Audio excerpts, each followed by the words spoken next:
Warplanes bombed Islamic State training camps and arms depots in Libya a day after the terror group released a video showing the apparent mass beheading of 21 Egyptian Christians. Danish police arrest 2 men suspected of aiding the gunmen who carried weekend attacks in Copenhagen, while in France, President François Hollande tries to reassure European Jews after another anti-Semitic attack. And I-24 News sits down with the family of Mohammed Mosallam, who, while fighting with the Islamic State in Syria, was accused of being a spy for the Israeli Mossad.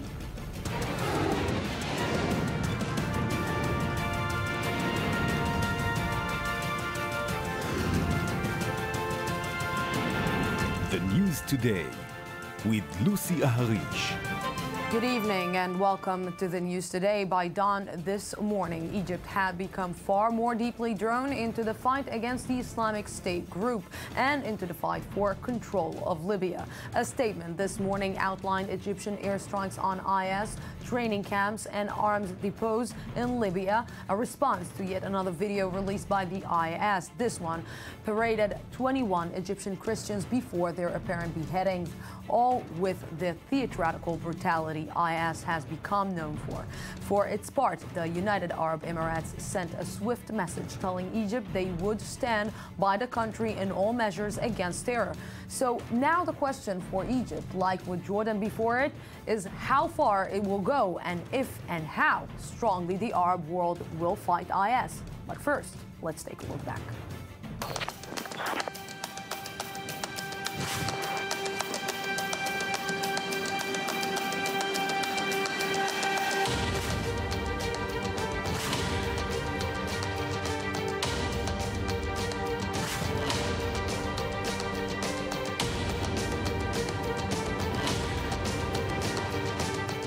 إن مصر تحتفظ لنفسها بحق الرد وبالأسلوب والتوقيت المناسب للقصاص من هؤلاء القتلة والمجرمين المتجردين من أبسط قيم الإنسانية.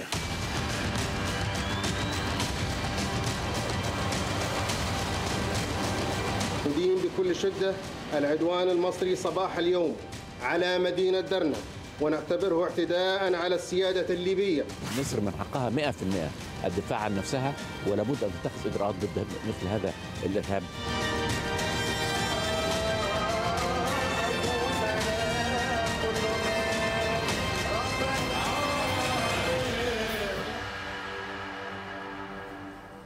And with me is Avi Melamed, head of the International and Middle East Affairs Eisenhower Institute. Good evening. Thank you very much for coming. Good evening, Miss.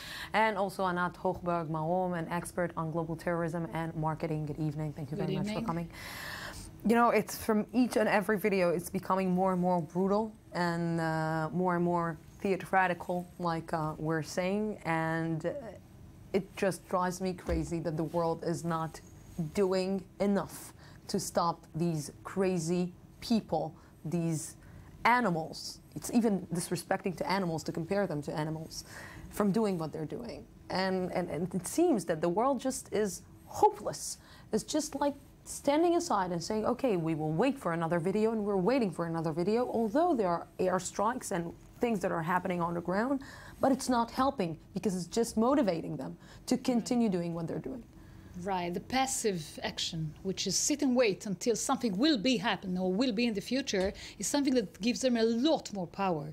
That's why I always insist on saying it's not enough to have the political, the military airstrikes and so on. We do have to have a very proactive policy and proactive strategy against this terrorist organization. This is, nightmare, and it's going to deteriorate. That's what I repeat saying, for the example of last month. A few months, even a year ago, I just mentioned that it's going to be a lot worse if we do not halt them in the internet as well as in the social media. And I repeat saying this is the word that we have to attack them and to tackle them with very, very definite messages. It seems that they're unstoppable. Are they unstoppable? Oh, they are unstoppable. Let us all go to proportions. I always said, we are talking about ISIS. It's not Napoleon army crossing Europe, 1.5 million people. they are stoppable. It takes a lot of actions simultaneously in different arenas, militarily, diplomatically, politically, socially, culturally, and so forth. You know, Lucy, we've been talking about it many times before. It's not only about the military confrontation, it's about dealing with the swamp that gives birth to that. Basically, the formula is very simple, sort of speaking. The more chaotic the situation, the more it plays to the hands of these radical, militant, crazy groups. The more stability prevail, the more the odds are positive to confront the challenge they present. When you look today, the position of the world, sort of speaking, let us say like the West and under the leadership of the United States of America, there are different calculations that coming into the formula. Why don't they step in, as you say before, and proactively interfere? There are different calculations. Some of them could be understood. I wouldn't go analyzing that. What I think is very interesting to see today, and I've been noticed that, there are more and more sentiments in the Arab world and more serious people in the Arab world that basically starts to say something like that. Well, they say, maybe it's about time that we, the Arab, will start taking a much more proactive position. One of the possible immediate ramifications of that is, I hear more and more talking about assembling a kind of like an Arab army, sort of speaking, that would start dealing with the challenges. We are not there yet, it will take time, but this is interesting. But because it seems they're even more cruel when it comes to Arabs, and when it comes to Muslims, and when it comes to Christians, and when it comes to the Arab world. Especially to the Arab world, because it's the most populous state. You know, Egypt. Yes, so it's against not only the, you know, the leader of the Arab world, with Saudi Arabia, which is just, you know, just has its own chaos in its side of the country. And this conversation is very interesting, and we will just continue it following yet another, like we said, horrific IS video. Egypt stepped up its involvement and carried out airstrikes against the radical Islamic group in neighboring Libya. I-24 News correspondent Shahab Beled with the details. Cairo has opened a new front in the fight against the Islamic State. The Egyptian army bombed targets in Libya after the IS released gruesome footage of beheadings of 21 Egyptian Christians there, which provoked outrage in Egypt. Egypt reserves the right of retaliation, and with the methods and timing it sees fit for retribution from those murderers and criminals who are without the slightest humanity. Libya's parliament strongly condemned the Egyptian attack, which killed about 50 jihadists, and called it an assault on the country's sovereignty. The attack focused on Islamic State camps, training sites and weapons storage areas in the militant-held city of Derna in Libya, where the militants have thrived amid chaos. Egypt is following in the footsteps of Jordan, which has hammered IS militants with airstrikes in Iraq and Syria after the brutal abduction and murder of a Jordanian pilot. However, Cairo, a strategic US ally, is no stranger to battling radical militants, and in the past years has been fighting insurgents in the Sinai Peninsula who have pledged allegiance to the Islamic State. The attack in Libya marks the first time Egypt announced military action against Islamist targets in its western neighbor, having previously denied it targeted militants there. As Egyptian President Abdel Fattah al-Sisi visited the country's top cathedral to pay his condolences to the Christian community, Cairo residents expressed their shock by the apparent beheadings and support for their country's response.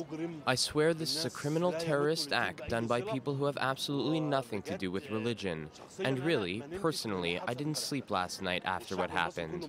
All Egyptians couldn't sleep, and I'm very happy with Sisi's reaction because he avenged the Egyptian people from the criminal terrorist act.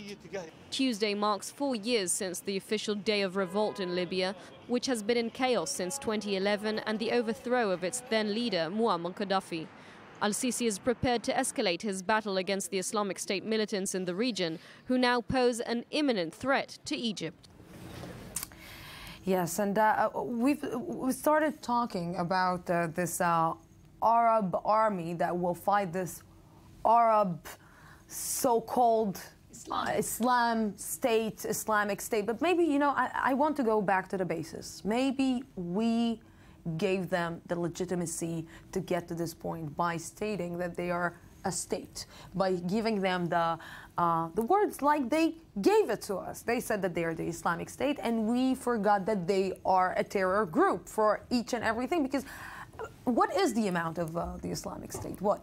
15,000 people? 50 to 100,000 people globally. So this is not a state. We cannot say that 50,000, between 50,000 to 100,000 people are said they are a terror organization. Big terror organization, but they are a terror organization that we gave them the legitimacy to move on. Look, we started talking about it. Obviously, part of that is this whole boosting is done through the media. Today, unfortunately, the media is boosting everything. And, you know, and one of the things I've been saying constantly when I was talking about ISIS, not only tonight, 12 months ago and a year and a half ago, we are not talking about Napoleon army crossing Europe. Let's go back to the proportions. The problem is that today, with the whole dramatic scenes and theater and the impact of social media, right. Things are getting very quickly out of proportions.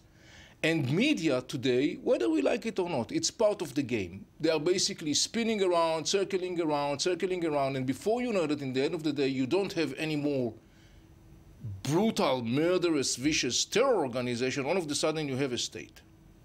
I would want to emphasize here, until 2001, until the internet would just gave the big impression of the 2001.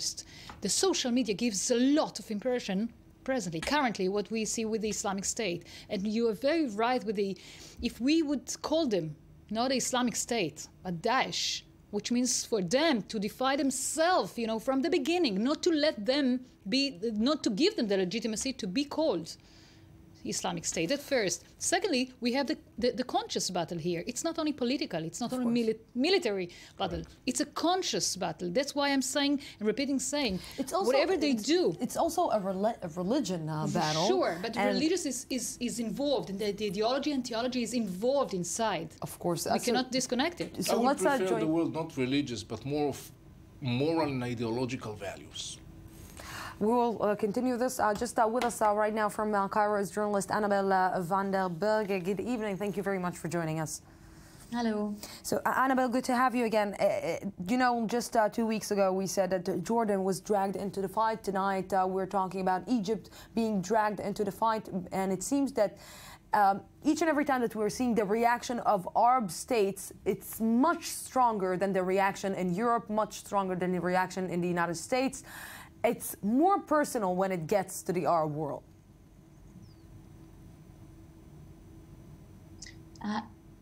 Hello? Yes, I'm with you. Yeah, sorry, I didn't hear the question. I'm just saying that does it feel like that in Egypt? Does it feel like that it's really personal? It's much stronger. It's stronger effect when it's getting to Egypt, when it's getting to Jordan, when it's getting to Libya, when it's getting to the Muslim Arab world. Yeah, most definitely. What we see is indeed a very strong reaction from the Arab government, of course, but we also see that is exactly what the people of Egypt and also the people of Jordan earlier are expecting. I was talking to the Copts today in Cairo, for example, and they told me that they expected Sisi to take strong measures against ISIS or against IS in Libya, but also in Egypt itself, because they have been posing a threat as well in Egypt, in the Sinai more specifically. So we see that it is not only the governments who are taking it very personal, but also the people in the street really want their government to react very strong. So, we're talking about the Copts, and they are a small community. And this community, even during the Arab Spring that happened in Egypt, was being dragged into violence, and there was violence against them. Is there someone who's protecting the Copts? Do they feel safe anymore in Egypt? Well, it is a bit bizarre, because now we feel that, or we see that the Copts today believe that President Sisi is protecting them.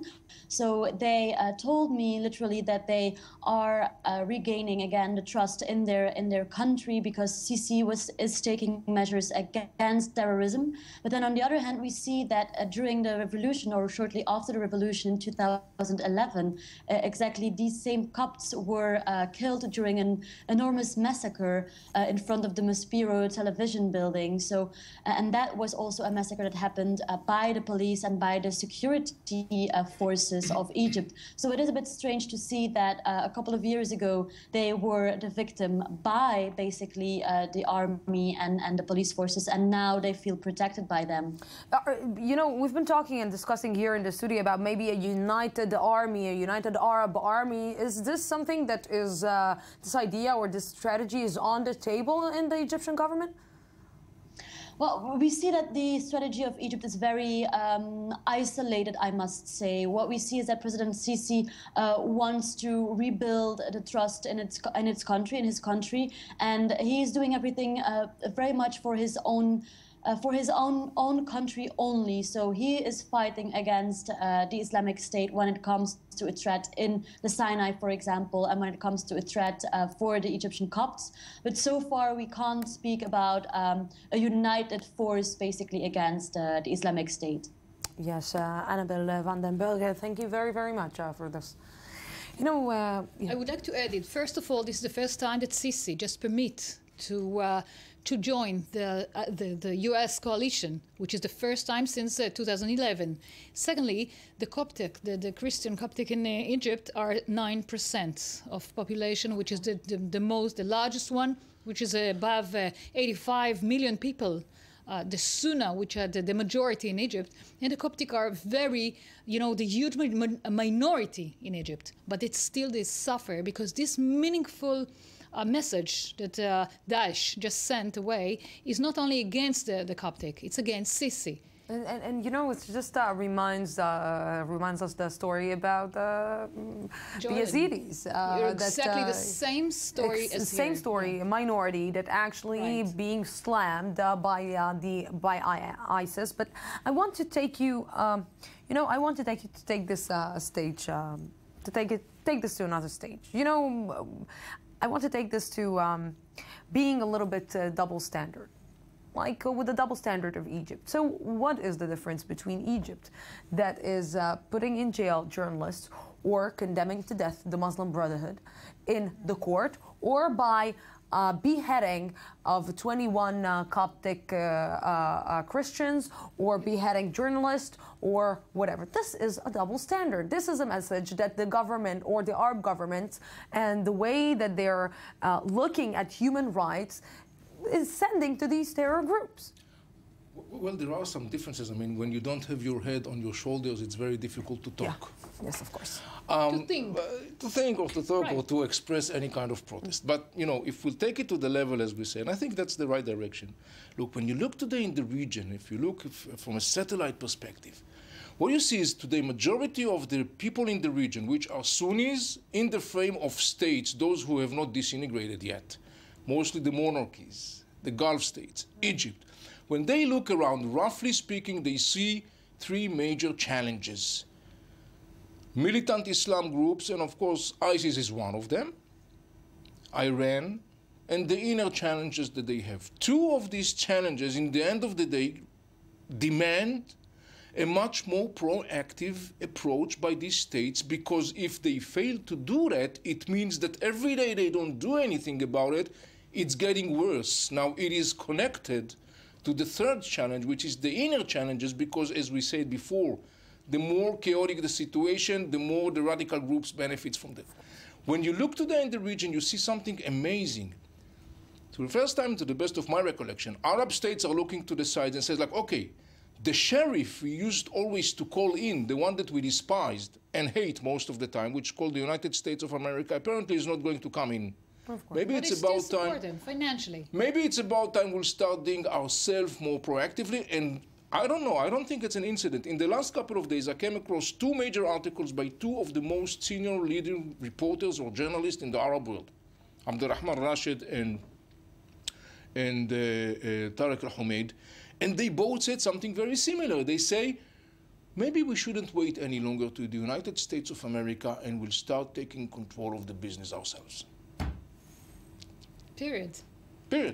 Is right. It's possible, it's doable, and I think that Jordan and Egypt have a lot of common interest to have a joint venture, let's say, like a joint cooperation over here. And it's not Not only them, because if we take the Saudi Arabia in this triangle, we should, I hope to see something very proactive. And it's not only this, just if I'm taking what you're saying, is to see the Egypt also hinting to Russia and meeting with Russia and saying to the United States, guys, maybe we don't need you anymore. Maybe we should like start combining forces with someone else because we waited for you too long. You didn't give us some answers. You didn't give us some and we will start taking care of ourselves, like you're saying. But taking care of ourselves in the standards of the Arab world is much crueler than any other country. Right, and I would also want to add over here, which is very complex situation,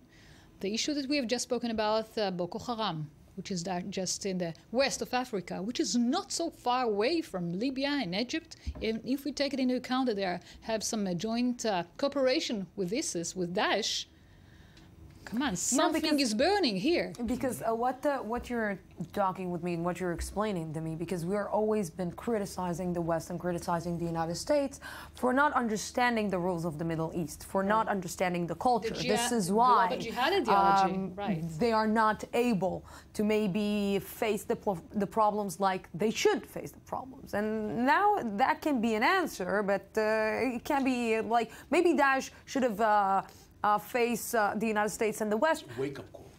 Look, that's what I mentioned a couple of months ago. It's a wake-up call for Daesh, or it's a wake-up call for the Arabs?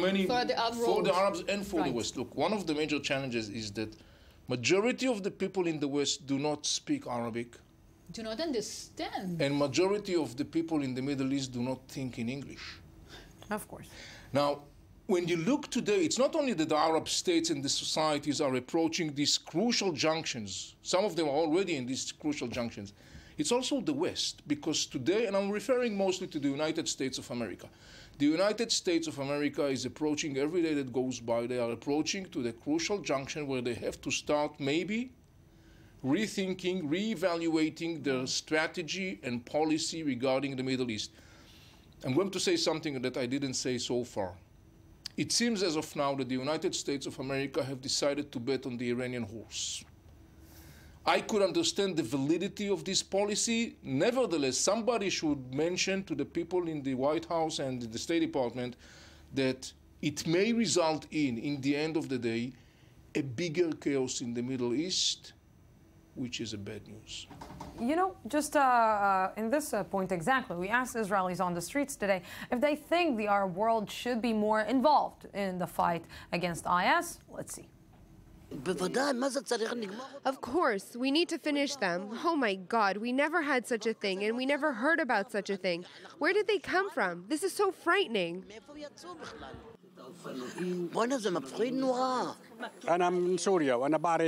I'm from Syria, and I know the Shiites and Sunnis, the Christians and the Druze. There's no difference between us, Jews or Muslims. We live here like brothers. God will punish the IS for its brutal crimes. Just like He created them, God will destroy them. The whole world, and not just the Arab countries, should oppose the IS. I highly appreciate the Jordanian king for attacking the Islamic State. His operation against IS makes the Arab world proud. Everybody knows that the IS does not represent the Muslim world. This is why the entire world needs to act against it. We are starting to understand that the solution, and we understood this, we here in this small studio understood the solution like a long time ago. And when it knocked on the doors of the Arab world, they maybe started to wake up. How we make it not appealing to young people? Because it seems that, of course, like we're seeing, the people who are going to join the IS are young people who are being affected from social media, maybe a small, have a criminal record, are outsiders. How does the world make it not appealing to these youngsters to join the IS? The key is education. The key are the moral messages and the cultural and educational messages. You know, Lucy, we've been talking about it in different occasions, and I always will say time and again, it takes years to qualify teacher, artist, professor, doctor, physician, years and years of work. It takes 5 minutes to teach somebody to kill. And this is a profound change that must take within, first and foremost, Muslim societies, Arab societies, and also among the big communities of Muslims in Europe, because some of these people are over there and they are joining to ISIS. And it's a long educational and cultural process. Abdul Hamid al-Ansari, a very prominent person in the Arab world, says, in the end of the day, it's about changing one major code in the Arab world that is kind of like distorted. He said, and I'm quoting, the problem is that we never ever developed and encouraged the concept of accepting the other, pluralism. Once we'll do that, you start the process of healing. I think it's an accurate observation. And I would add that we have an additional approach. We have to enlarge the scope here. We do have to go very deeply to the education, to the values, to the core values, but we do have to insist on saying the opposite. What we see until today, what Daesh insists on doing daily, currently, for the last year, the messages. We have to counter the messages. Period. And I would insist on saying. But you know, again, it brings me back to my questions just a few minutes ago. The messages is double. It's a double standard from because when West. the Arab world, from the Arab world from itself, because when the Arab world is sending message to these young people that's killing people and cutting their hands and hanging them out, and the Muslim world is saying, okay, this is okay. If you're doing something bad, this is the way. So this is the and on the other side, like the Muslim world is so surprised that these people are beheading and just doing it on social media. This is a double standard. Yeah, but artificially to say even like something has to be done here to be changed, and it has to start from somewhere. Sometimes, and we have spoken about a dual cooperation between countries, between the Arab countries. Something has to be shifted here. We have to enlarge this, even the kind of conception of the thinking of how to deal, how to confront with such a monster. We do have to do a very big change. It's a long, profound process. Right. But the interesting thing, when you go back to something that happened a couple of years ago, the beginning of what is known as the Arab Spring or the Arab Awakening, the essence of the Arab Spring was the outcry of millions of people in the Arab world that basically said something, talking about messaging, which is totally opposite to the message of Osama bin Laden and his followers. Because Osama bin Laden and Abu Bakr al-Baghdadi says to people in the Arab and the Muslim world, your life is not that important, they are wastable. There is something more important than your life, and if needed, you are supposed to sacrifice for your life. But most of the people in the Muslim and the Arab world says today, we don't want to die for that, we want a good future, we want hope. And he said, and I will finish with this, he said maybe the Muslim world, Islam, should be reformed. Go back to the books, to the original book. I would take out the Thank you very much, both of you, for being here. Break. Thank you.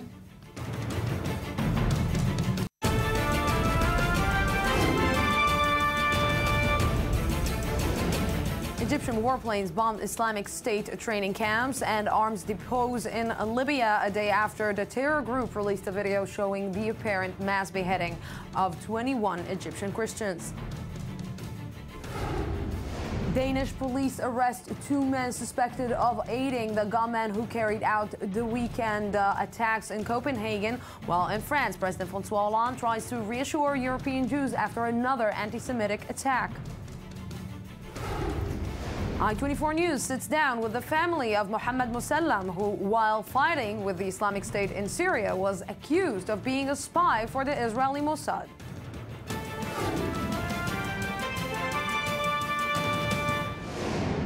Welcome back to the news today. Less than 2 days into a ceasefire in eastern Ukraine, deadly violence continued today between the Ukrainian army and pro-Russian separatists, resulting in at least 4 casualties for the military. As fighting escalated today, the sides exchanged fire and blame for the renewed combat. Ayman Siksik has more.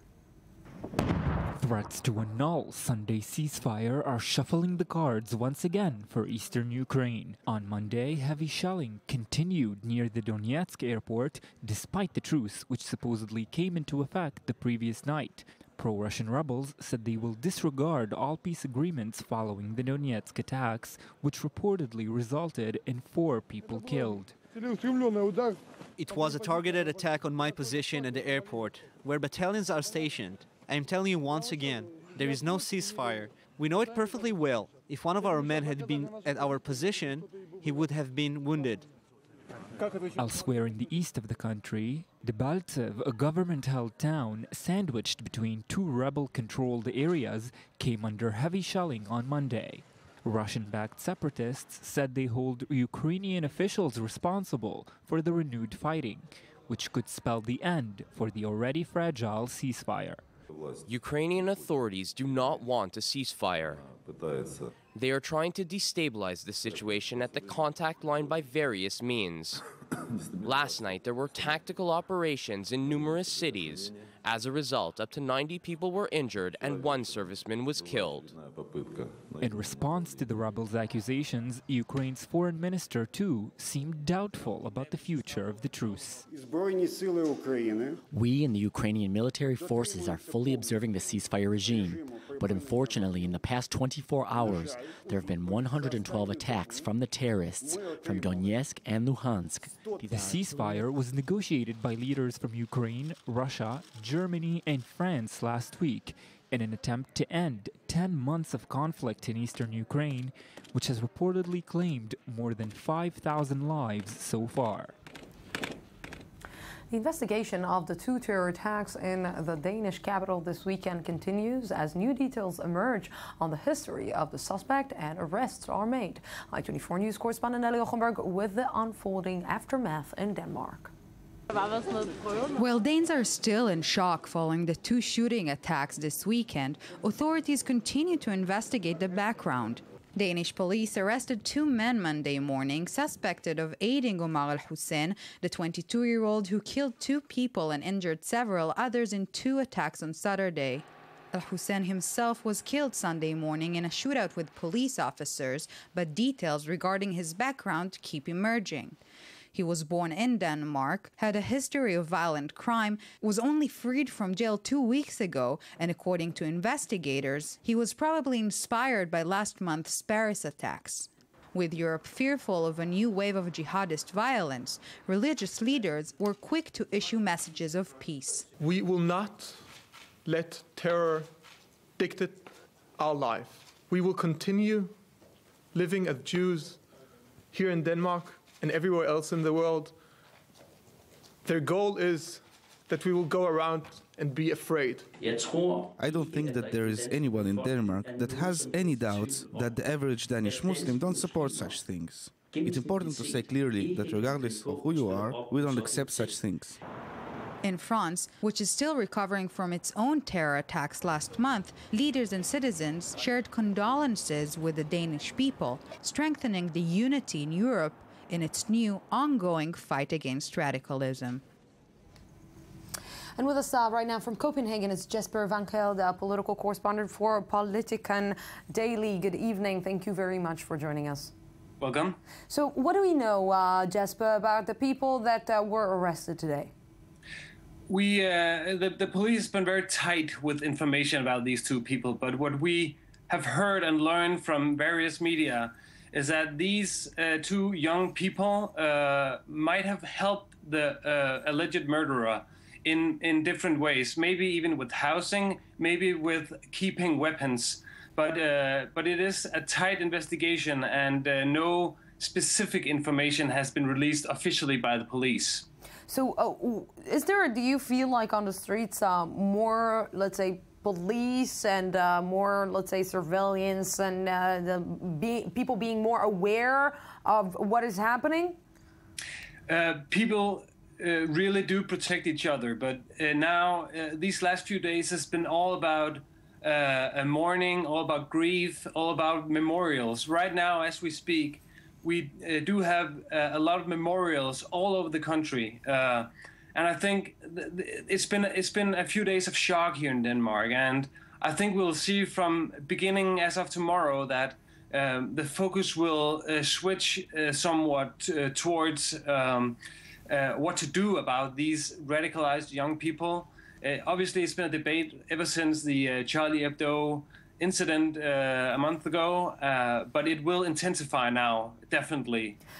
Jesper, you know, one of the reactions of Israeli Prime Minister Benjamin Netanyahu was to call the Jews who are living in Denmark to come back to Israel, and that Israel is their homeland. Is this the feeling? Does the Jewish community feels that it needs to come back to Israel, not stay in Denmark?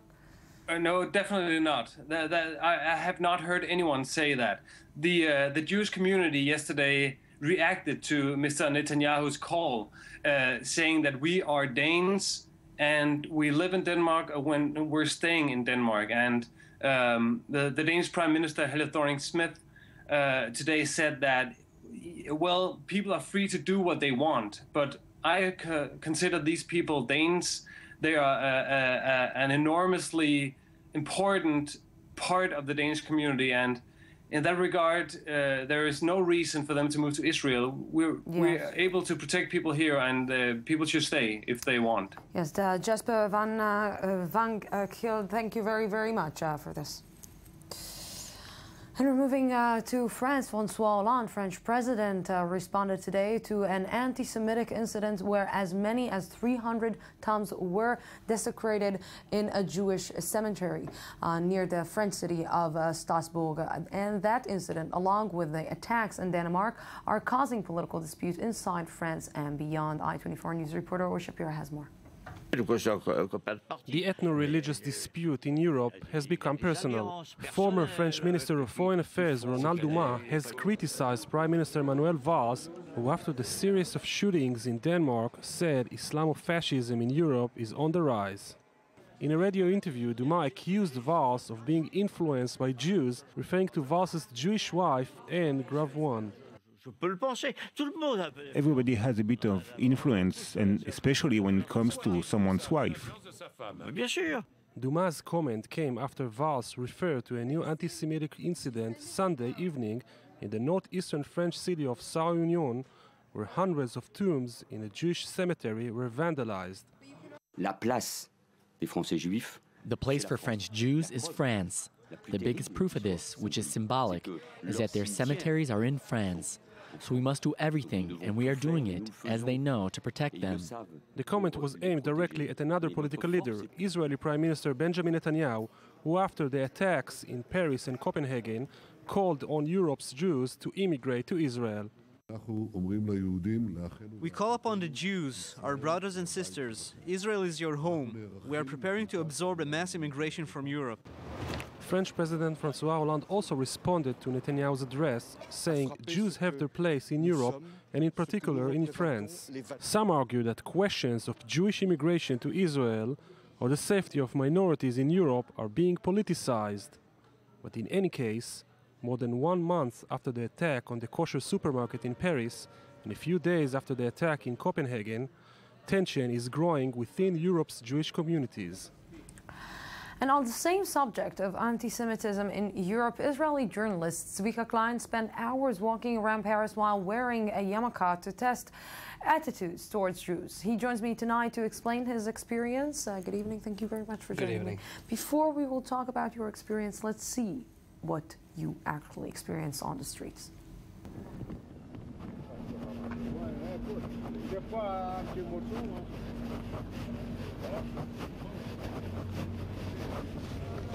Pousse-les!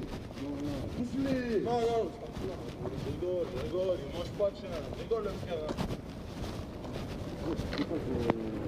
Il va se faire enculer ici, mon frère. Il va se faire baiser ici, mon frère. On va aller dans le chemin.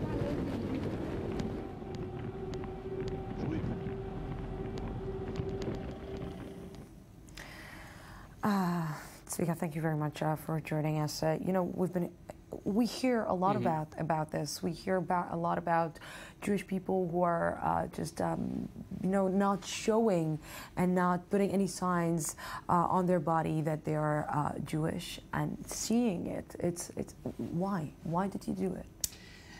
First of all, I'm a journalist, and I try and see what's going on. I cover Jewish World for the past few years for NRG and Makor Rishon, the papers I work for. And even though I visit Jewish communities often, especially in Europe, I haven't. When I go, I'm a religious Jew. I don't usually wear my kippah, my yarmulke on my head. And I figured I'm always writing about this anti-Semitism, and it's like, it's very easy. Both of us work in the media, like some of it sometimes is a little bit exaggerated, also the media usually focuses on the negative, not on the positive. And we thought that it would be a good idea to go and see.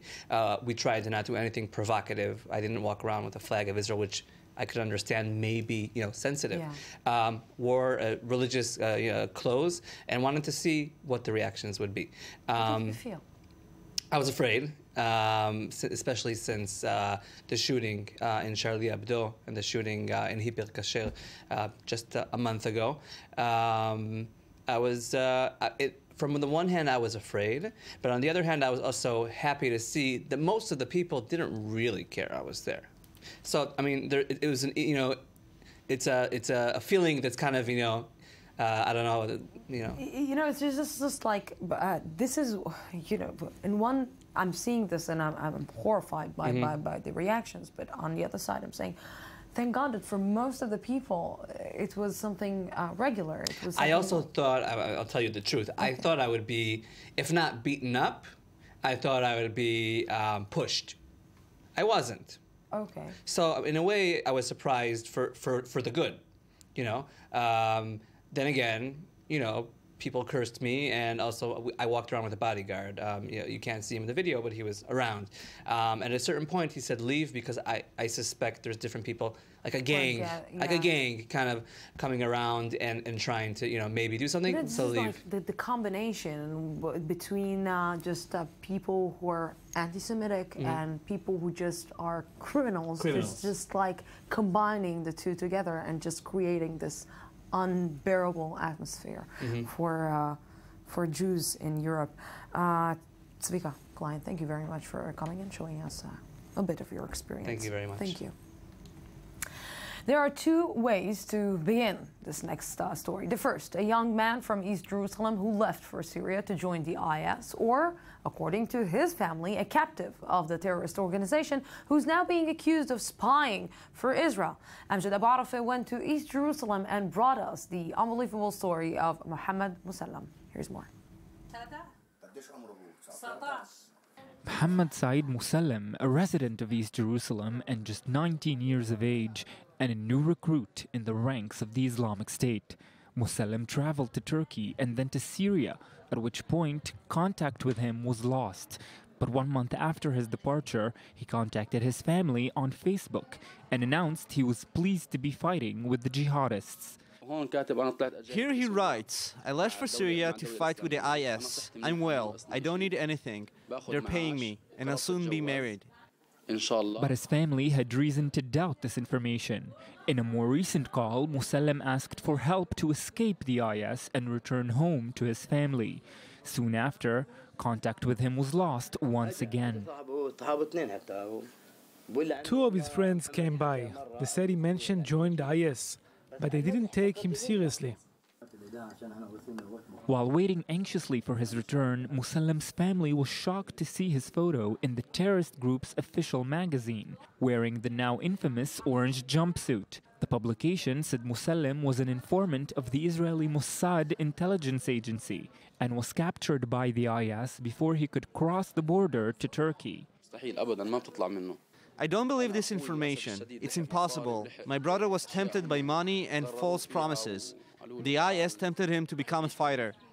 Musallam had said on Facebook that he was treated well by the IS and refuted what he termed media lies about the brutality of the group. He also claimed there were many Israelis in the ranks of the IS and that the group was treating them well and teaching them Arabic. Musallam's whereabouts remain unknown, and fears for his life grow, since his attempt to escape the IS is likely to have made him a target for the jihadist group. Unbelievable. And now to economy.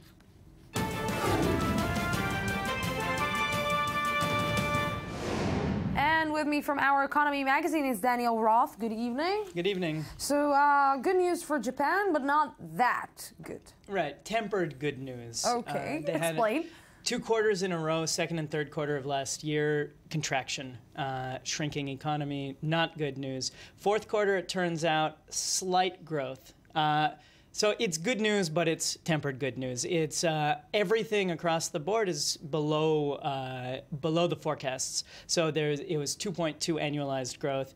The forecast was for 3.7. From the third quarter to the fourth quarter, it was also under the mark. You know, we're talking about the third biggest economy in the world, and what does it mean for the people on a daily basis? What does it mean? It's like the products that they're buying are much cheaper, or the salaries are higher, or how does it go? It's actually, this is the interesting thing. It's not, as never happens in trickle-down economics, it's not trickling down to the people. So this is good news for rich Japanese people. Real estate prices are going up. Stock market prices are going up. But you have to own real estate and own stock to benefit from that. Wages are stagnant. The one piece of good news is that unemployment dropped to 3.5%.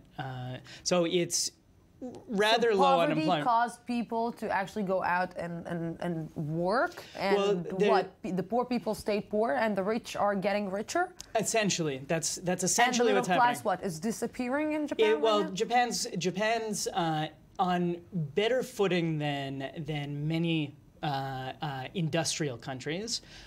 In terms of the middle class and stability, but it's not on very good footing is what we're seeing. The Abenomics isn't working fast enough, and it's not exactly working for the main breadth of the Japanese public. That's at the end of the day what we're seeing. Abenomics, like any other theory we're seeing out there, is really leaving most people in the dust.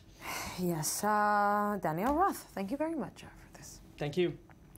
A shift for the Israeli military today when Lieutenant General Gadi Eisenkot assumed the position of Chief of Staff of the IDF, replacing Lieutenant General Benny Gantz, who served for 4 years. Speaking at the ceremony, Prime Minister Benjamin Netanyahu said that Eisenkot's term would be tougher than that of his predecessor. For his part, Eisenkot vowed to protect and maintain the country's security. I wonder how Benjamin Netanyahu knows that it's going to be tougher. And now to sports.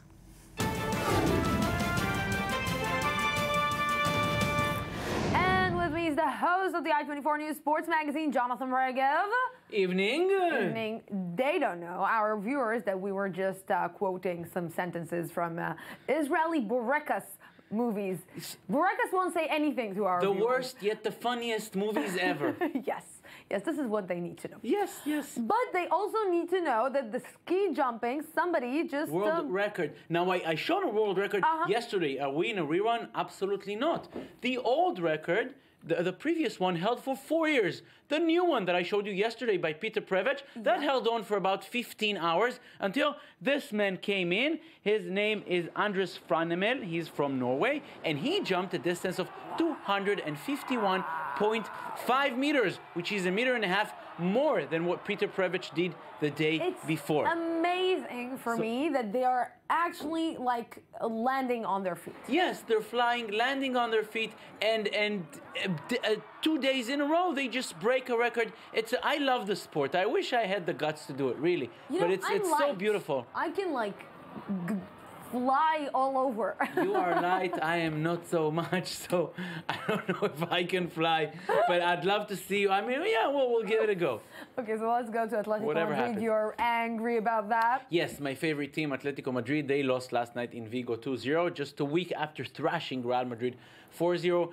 Thing with Atletico Madrid, they're not, as opposed to Real Madrid and Barcelona, they don't have that big money which allows them to bring all these big players. And when 3 key players were out last night in Vigo, their substitutes are simply not as good. And Celta Vigo, we should give them a lot of credit. They were very, very good. They scored the first goal through a penalty, and then the second one came in later in the match. Are you looking for excuses for your team? Yes, I am. Okay, I got it. What other choices do I have? But this is why you're also tired, because you spent the night watching the NBA. The NBA All-Star, we spoke about that also. So the game took place last night, with the West beating the East 163 to 158.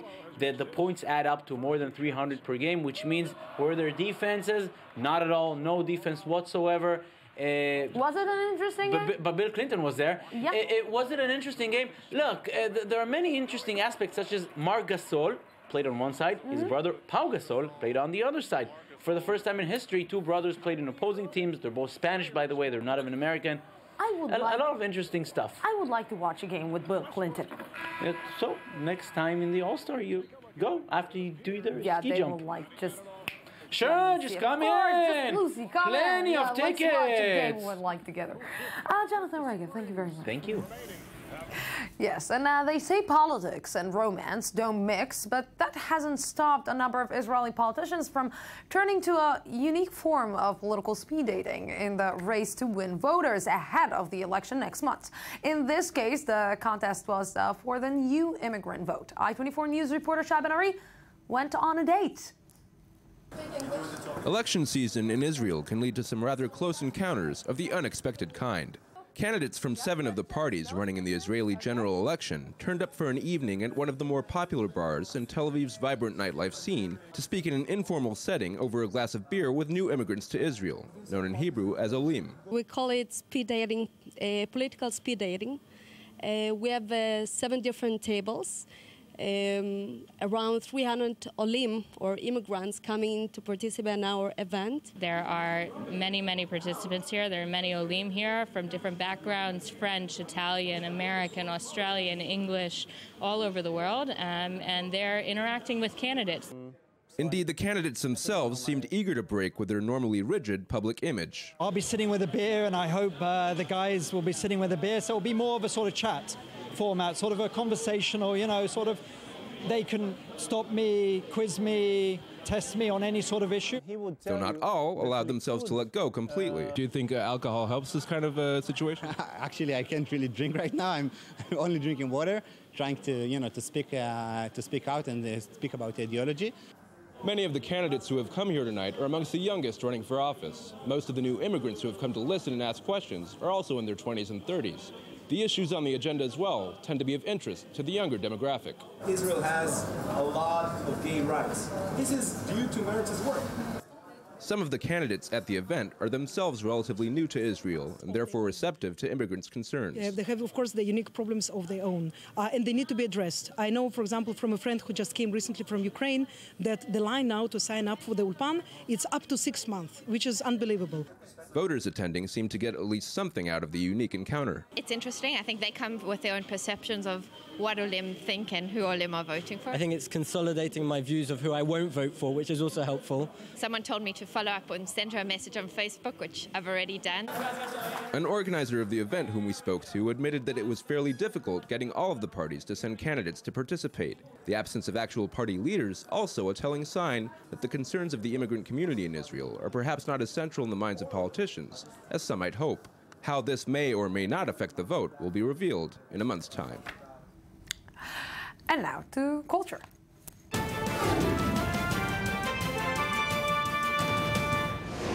And with me is the one and only culture correspondent, Shahar Pellet. Good evening. Good evening, Lucy. She was on the Saturday Night Live. Not. I wish. But 40 years, would you believe it? I just like, Yeah, time flies by. Let's start with a quick glimpse of last night. Let's see.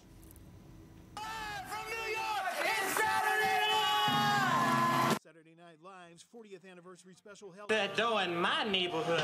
And with these old audition tapes, most popular skits, don't forget all the awesome guests. And Justin Timberlake Yes. were there, and they opened the celebrations. 4 decades of comedy. Saturday Night Live, one of America's most comic central just that just reminds me how old I am. Well, yes, unfortunately, how old we all are. How do you sum up 40 years? Well, apparently you can in a 3.5-hour show. 3.5 hours. Everyone was there and everything was in it.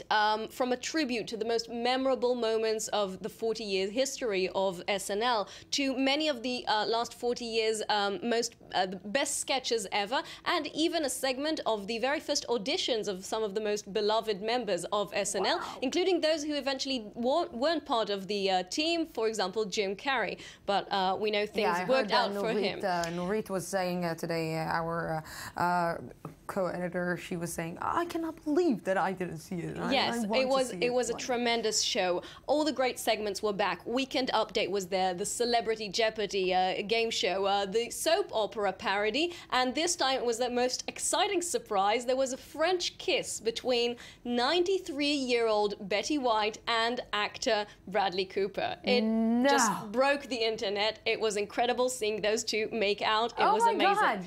There were, of course, veterans from Eddie Murphy to Jerry Seinfeld, current pop culture figures, Taylor Swift, Miley Cyrus. Everyone was there. Former hosts Tom Hanks, Alec Baldwin, and even Wayne's World reunited for this very special episode. And what has always been very great about SNL is the fact that it targets itself. And so it belongs to NBC. There was not one but two jokes about Brian Williams. And the most beloved SNL veteran, Steve Martin, was there, and he was on stage saying, "Tonight is like an enormous high school reunion, a high school that is almost all white." Of course, referring to the criticism over the years that they take to heart and continue on. Can I say that I envy everyone who was there? Yes, I'm like full with envy. Yes. And Bradley Cooper. Bradley Cooper, yes. So you envy Betty White, actually. Yeah, 93-year-old Betty White. There. Yes, but, it was a great episode, and they will continue. continue being a central part of the American comic heritage. Yes, Shahal Belada, thank you very much. We're all yellow-green here. We're going to get some color and back.